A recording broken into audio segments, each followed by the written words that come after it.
ہر پیر سے جمعہ اپنے فیوریٹ شو نیوز آئی کو یوٹیوب پر دیکھنے کے لیے ڈان نیوز کے آفیشیل یوٹیوب چینل پر آئیے، اس کو سبسکرائب کیجیے اور بیل آئیکن کو پریس کیجیے۔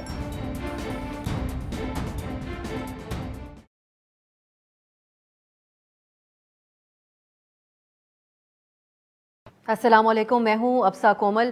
حکومت کا ٹی ایل پی کے ساتھ کیا گیا معاہدہ اگرچہ ابھی تک خفیہ ہی ہے، اس کے کوئی تفصیل سامنے نہیں آئی ہے، لیکن اس کے اثرات ضرور سامنے آنا شروع ہو گئے ہیں۔ پنجاب بھر سے ٹی ایل پی کے گرفتار 860 کارکنوں کو رہا کیے جانے کی خبریں ہیں۔ پھر محکمہ داخلہ پنجاب کے مطابق سعد رضوی کی رہائی کے خلاف پنجاب حکومت کی جانب سے جو دائر اپیل ہے اس کو واپس لینے کا فیصلہ بھی کیا گیا ہے۔ لیکن جہاں اس معاہدے کو خفیہ رکھنے پر ابھی بھی ہم سوال اٹھا رہے ہیں، سبھی لوگ سوال اٹھا رہے ہیں، اپنے ملکی اپوزیشن کی گفتگو بھی سن لی، وہ بھی کہہ رہے ہیں۔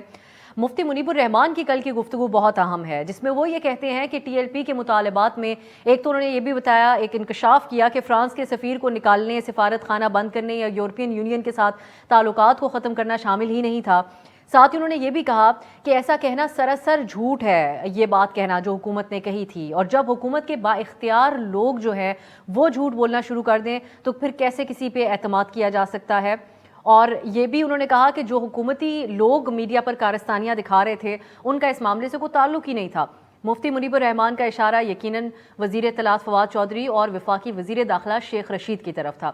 اب سوال یہ ہے کہ اگر حکومت کی دو اہم ترین وزیر ہیں، ان کا اس معاہدے سے متعلق کوئی تعلق نہیں تھا، جو انہوں نے باتیں کی اس کا بھی کوئی تعلق نہیں تھا، تو کیا ظاہر ہوتا ہے اس سے؟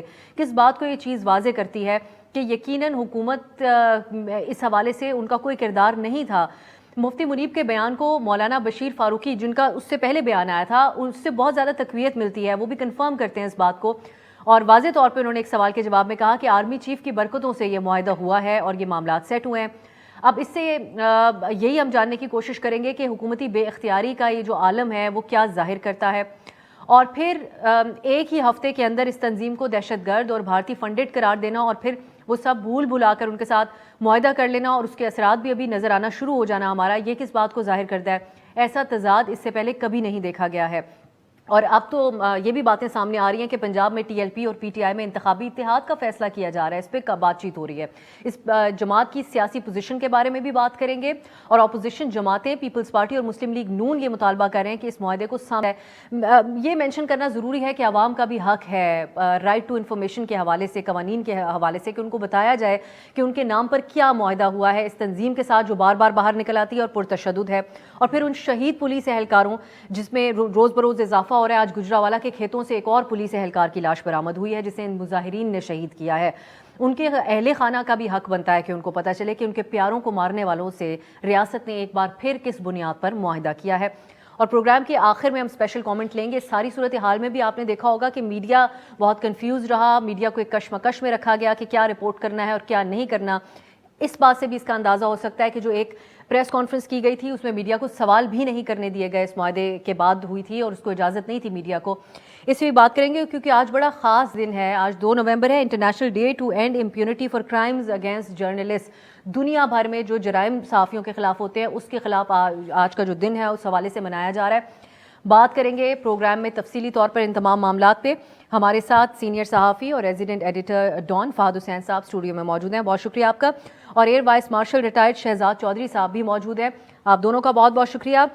شہزاد چودھری صاحب، آغاز میں آپ سے کرنا چاہوں گی، اب یہ جو آج کے لیٹسٹ ڈیولپمنٹس ہیں، ورکرز ریلیز ہو رہے ہیں ٹی ایل پی کے، سعد رضوی کی رہائی کے خلاف حکومتی اپیل واپس لینے کا فیصلہ بھی ہوا ہے، اور مفتی منیب کی کل کی گفتگو بڑا فاتحانہ انداز انہوں نے اپنایا، گارنٹر ہیں وہ اس ساری صورتحال کے اندر، تو یہ دہشت گرد تنظیم سے لے کر اب سیاسی دھارے میں بھی لانا، پھر بات مان کر چلنا اور اپنے لوگ دوبارہ سے قرار دے دینا ان لوگوں کو، کیسے دیکھتے ہیں سارے سفر کو آپ؟ دیکھیے، یہ سفر تو جب سے شروع ہوا ہے وہ تو ہماری نظروں کے سامنے ہے، خاص طور پہ جب تحریک لبیک یا رسول اللہ سے تحریک لبیک پاکستان تک کا جو سفر ہے، ظاہر ہے کہ اس سے بہت پہلے کا بھی سفر ہے، ہماری تو تاریخ کا حصہ ہے۔ پاکستان بننے سے پہلے کا بھی، ایک بلکہ 2 دن پہلے، 3 دن پہلے ہم نے غازی علم الدین کا اس ملک میں مینشن کیا گیا، ان کا ذکر ہوا یہاں پر۔ تو یہ تاریخ تو بہت پرانی ہے، کیوں ہے، کیسے ہے، یہ صحیح ہے یا غلط ہے، اس سے تو بات کی بات ہے، ہم we can't debate that. I think جو لوگوں کے جذبات ہیں وہ بڑے واضح ہیں۔ ان جذبات کو البتہ جس طریقے سے ایک طاقت میں ڈھالا گیا ہے یا جس طریقے سے استعمال کیا گیا ہے یا ان لوگوں کے جذبات کو جس طریقے سے اپنے مقصد کے لیے استعمال کرنے کے لیے کیا جا رہا ہے اس میں خرابی نظر آتی ہے. ان جذبات میں خرابی نظر نہیں آتی. جذبات ہونا ایک نیچرل فطری عمل ہے، لیکن ان کو استعمال کیا جانا کسی خاص مقصد کے لیے، اور وہ مقصد خاص طور پر اگر ریاست اور عوام اور آئین اور قانون کے خلاف ہوگا تو ظاہر ہے کہ اس کا اپنی پوزیشن وہ پھر کویسچنیبل ہو جاتی ہے. پہلی تو یہ بات ہوگی. دوسری بات، آپ نے بڑا سوال اٹھایا کہ یہ جو معاہدے کے مضمرات ہیں یا جو اس کی ایلیمنٹس ہیں وہ ابھی تک سامنے کیوں نہیں آ رہے. میرا خیال ہے کہ جب بھی یہ معاملات ہوئے، جو 3-4 چیزیں، بلکہ کچھ تو واضح ہیں، ہمیں پتہ ہے کہ وہ کیا چیزیں ہیں جن کے اوپر تحریک لبیک یا تحریک لبیک پاکستان نے جو ڈیمانڈز تھی ان کی، وہ 3-4 بڑی کلیئر ڈیمانڈز ہیں. یہ ڈیمانڈ جب جیسے کہ 4تھ شیڈول میں ڈالا، جیسے کہ کالعدم قرار دیا، جیسے کہ سعد رضوی کو جیل میں ڈالا، جیسے دیکھیے ہم عوام کے نام پہ یہ چیزیں مانگتے تو ہیں کہ یہ جو معاہدہ ہوا ہمیں فوراً بتا دیا جائے. ہمیں یہ بھی پوچھنا چاہیے کہ جب چاروں اقدامات اٹھائے گئے تو وہ ان کی بنیاد کیا تھی، اور اگر اٹھائے گئے تو کیا وہ قانون کے دائرے میں تھے یا نہیں تھے. اس وقت ہمارے جو عوام تھا ان کا حق تھا کہ یہ جانا جائے کہ کیوں ان کے خلاف یہ اقدامات ہو رہے ہیں. تو ہم دیکھیے جو غلطی ہوتی ہے، جو بڑی غلطی ہوتی ہے، وہ بہت ساری چھوٹی غلطیوں میں چھپ جاتی ہے، اور وہ جو گناہ بڑا گناہ ہوگا اس سے پھر آپ ڈیفلیکٹ ہو کے کسی اور طرف چل پڑیں گے. آپ یہ ریئلائز کریں گے کہ ہمارے ہاں تو قانون کی عملداری ہے ہی نہیں، اور جب قانون کی عملداری نہیں ہے تو پھر وہاں پر بہت کچھ چھپایا جا سکتا ہے، اور کسی لیول پہ بھی چھپایا جا سکتا ہے. لوگ یہ بھی سوال کریں گے کہ کیسے ممکن ہے کہ 126 دن کا دھرنا آپ ڈی چوک پہ کر سکتے ہیں اور پورے اسلام آباد اور راولپنڈی کو رکھ سکتے ہیں، اپنا رینسم رکھ سکتے ہیں، لیکن آپ ایک جماعت جو کہ مختلف انداز سے سوچتی ہے اس کو آپ اجازت نہیں دے رہے ہیں آگے چلنے کے لیے. تو یہ سوال اور بھی پولیٹیکل پارٹیز پہ آتا ہے، لیکن اس طرح کے سوالات اٹھ رہے ہیں. بہت اچھی بات ہے، کیونکہ I think it is time to address these issues. یہ سوال خود بھی ٹی ایل پی نے ہی اٹھا دیا تھا. فاض صاحب، اب یہ جو سب سے بڑا $1 ملین سوال یہی ہے سب کے ذہنوں میں کہ اس کو کیوں خفیہ رکھا ہوا ہے؟ اس کا کیا سائنس ہے اس کے پیچھے؟ دیکھیے، یہ سائنس میں پتہ نہیں سائنس ہے یا آرٹس ہے، جو بھی ہے، لیکن یہ ضرور ہے کہ کچھ تو دال میں کالا ہے. اب ماضی میں بھی اس طرح کے معاہدے ہوئے، یعنی کئی بار ٹی ایل پی جو ہے وہ اسلام آباد آئی اور یہی فلم جو ہے وہ چلی بار بار، اور اس کی اینڈنگ جو تھی وہ ایسی تھی کہ معاہدہ ہوتا تھا اور اس معاہدے کی روشنی میں پھر وہ ان کا دھرنا جو ہے وہ برخاست ہوتا تھا. اچھا، اس باری اس فلم میں تھوڑا سا جو ٹوسٹ آیا وہ یہ آیا ہے کہ معاہدہ جو ہے انہوں نے خفیہ رکھا ہے. اب سوال یہی ہے کہ کیوں؟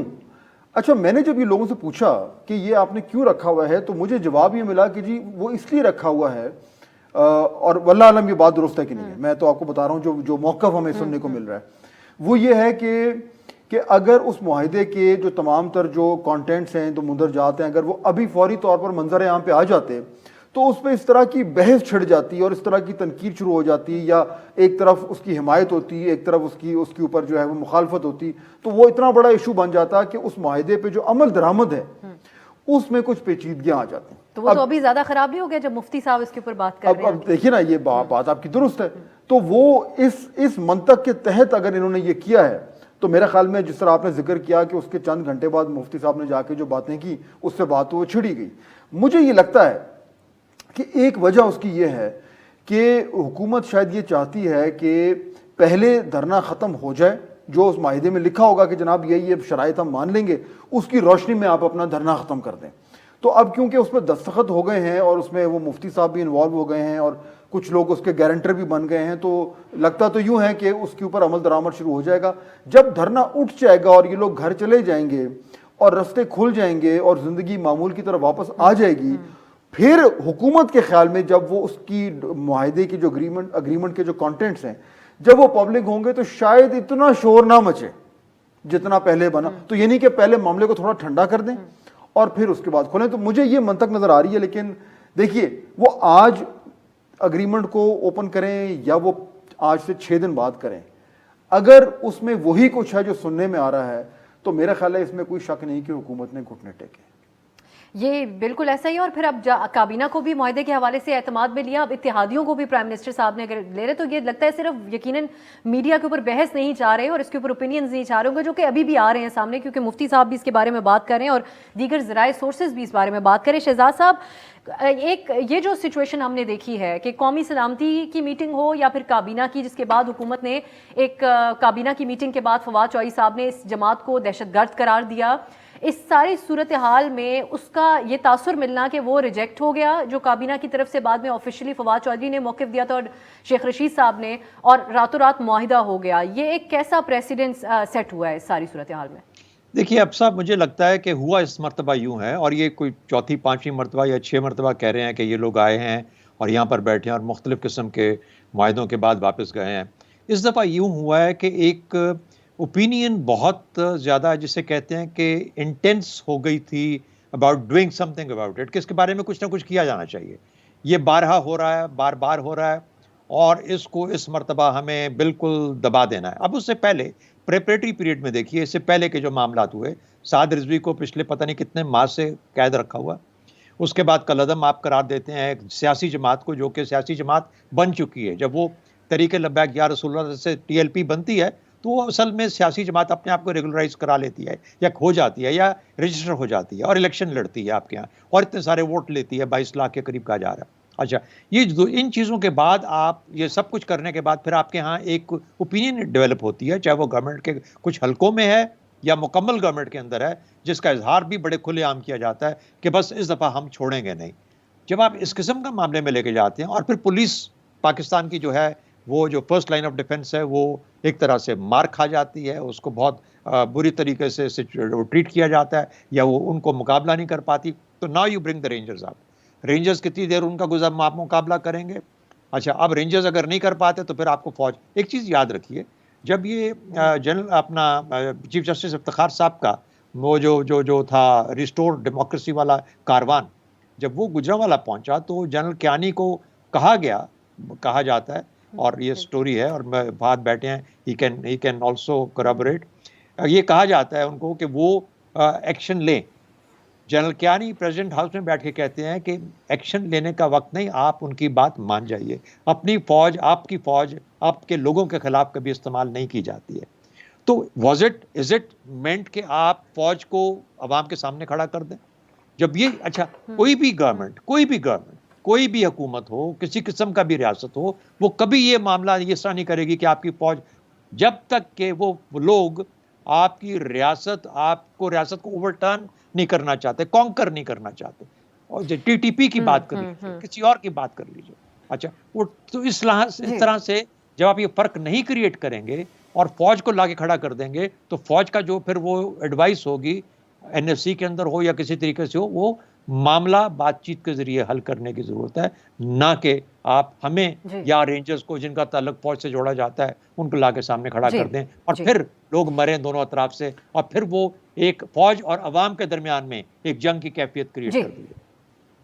یہ اس کو ہم ایک بریک کی طرف جائیں گے, واپس آ کے میں فاضل صاحب بارے میں بات کروں گی کہ اداروں کو بار بار اس سچویشن کے اندر ان کا جو رول کرنا پڑ رہا ہے, ادا یا کیا جا رہا ہے, اس کا کیا صورتحال ہے, اور پھر جو ریسنٹ باتیں چل رہی تھیں سول ملٹری تعلقات کے حوالے سے, اس حوالے سے اس پریزنٹ تناظر میں کس طرح وہ دیکھتے ہیں ساری سچویشن کو, ایک بریک کے بعد.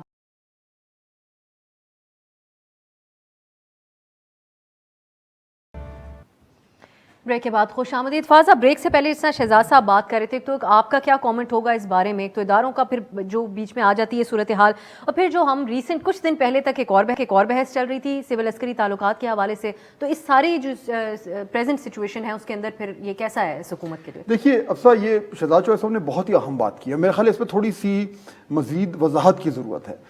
خبر یہ ہے کہ جو کابینہ کا اجلاس ہوا جس میں بعد میں وزیر اطلاعات نے آ کے کہا کہ ہم کسی بھی ادارے, کسی بھی تنظیم کو یا گروہ کو ریٹ آف دا اسٹیٹ کو چیلنج کرنے کی اجازت نہیں دیں گے, اور انہوں نے یہ بھی کہا کہ وزیر اعظم نے یہ کہا ہے کہ یہ بالکل قابل قبول نہیں ہے. اور پھر آپ کو یاد ہوگا انہوں نے کہا کہ یہ تو ایک دہشت گرد آرگنائزیشن ہے اور فلانا ہے اور ڈمکانا ہے, اور پھر وہ انڈیا کی بات بھی ہوئی, یعنی پوری جارحانہ موڈ میں انہوں نے کہا. اس کے بعد آپ دیکھیے کہ ہوا کیا, گورنمنٹ نے تو یہ پوزیشن لے لی تھی, اور آپ کو کچھ دن تک یہ کم از کم 1-1.5 دن تک آپ کو یہ بار بار گورنمنٹ سے یہ آواز آتی رہی کہ اب ہم سخت ایکشن ہونے والا ہے، اور ٹویٹس بھی آ گئے.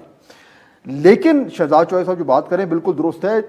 ایشو یہ تھا کہ اگر انہوں نے سخت ایکشن لینا ہے یا rate of the state enforce کرنی ہے تو وہ کون کرے گا؟ پولیس تو فیل ہو گئی ہے.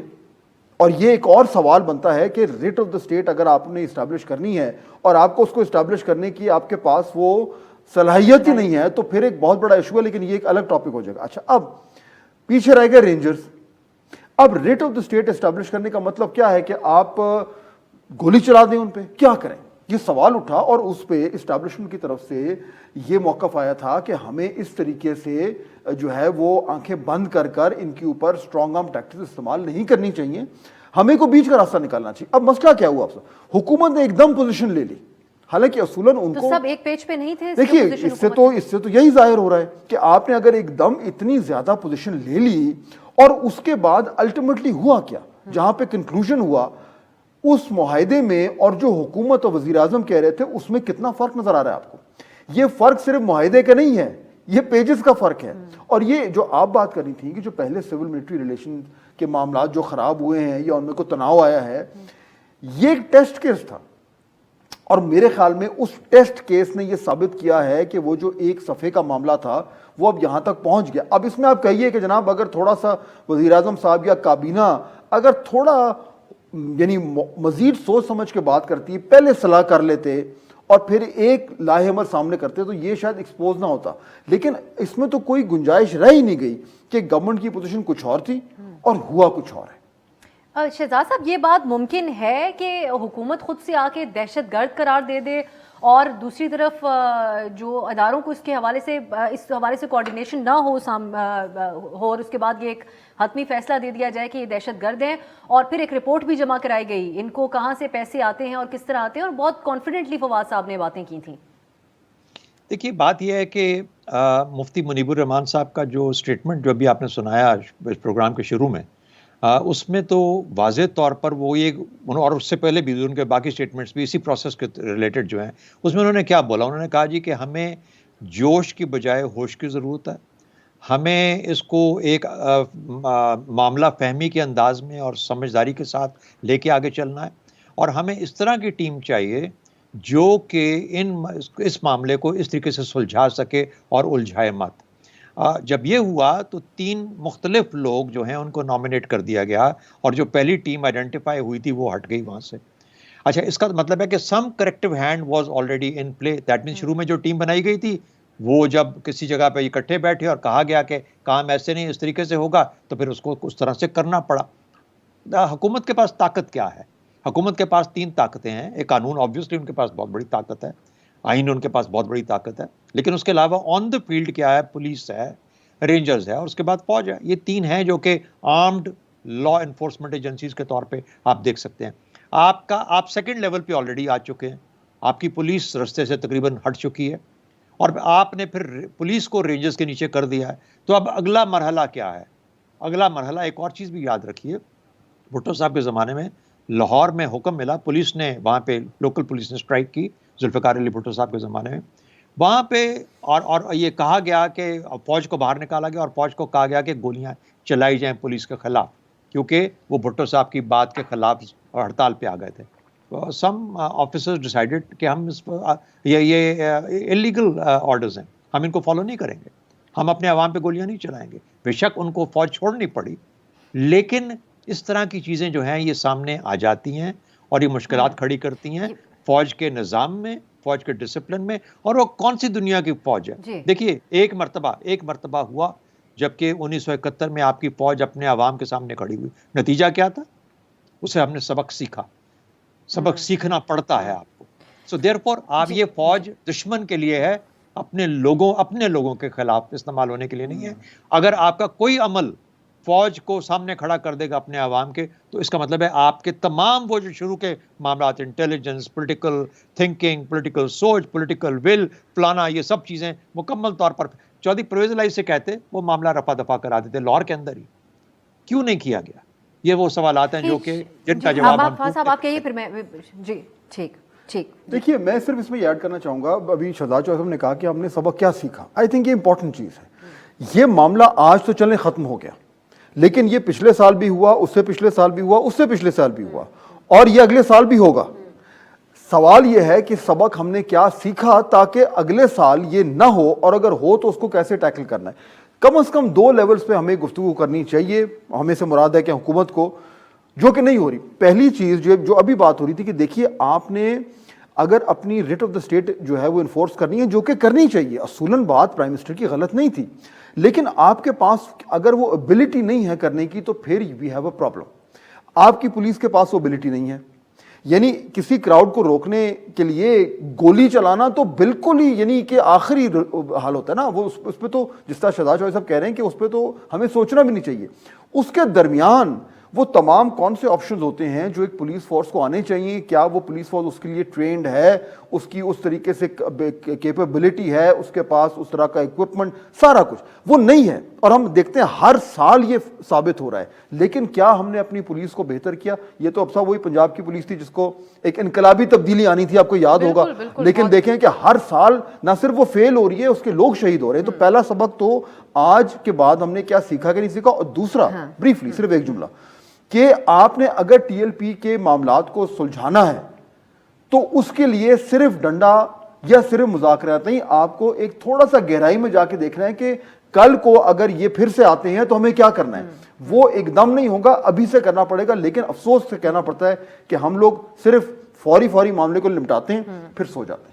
ایک بریک کی طرف جائیں گے, اور میرا ایک سوال پھر وہیں پر میں چاہوں گی کہ آپ لوگوں سے دوبارہ اس بارے میں مزید بات کروں کہ یہ جو دہشت گرد قرار دیا اس تنظیم کو حکومت نے, یہ ساری اسٹیٹ کی ریٹ اور ساری چیزیں تو ایک طرف, ہمارے یہاں ہوتے رہتے ہیں پروٹیسٹ اور ہم بہت کچھ دیکھ چکے ہیں اس ملک میں, لیکن یہ ثابت کرنا ایک کتنا بڑا چیلنج ہوگا, اور کیا حکومت کے پاس ایسا کچھ ہے جس کی بنیاد پہ بات کہی گئی ہے؟ بات کرتے ہیں ایک بریک کے بعد.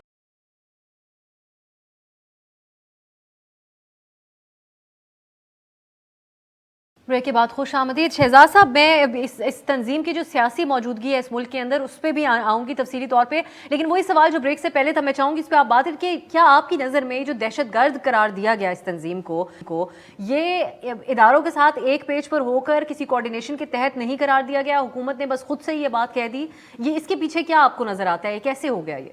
اب سا جہاں تک مجھے سمجھ ہے اور جہاں تک مجھے یاد ہے, اور فہد اس کو بہتر طور پہ ہمیں شاید بتا پائیں گے, میرے اپنی نظر میں کوئی کیبنٹ غالباً یہ ڈیسائیڈ نہیں کر پاتی یا کر سکتی کہ کوئی سیاسی جماعت یا کوئی گروپ یا کوئی ٹیررسٹ کون ہے یا دہشت گرد کون ہے.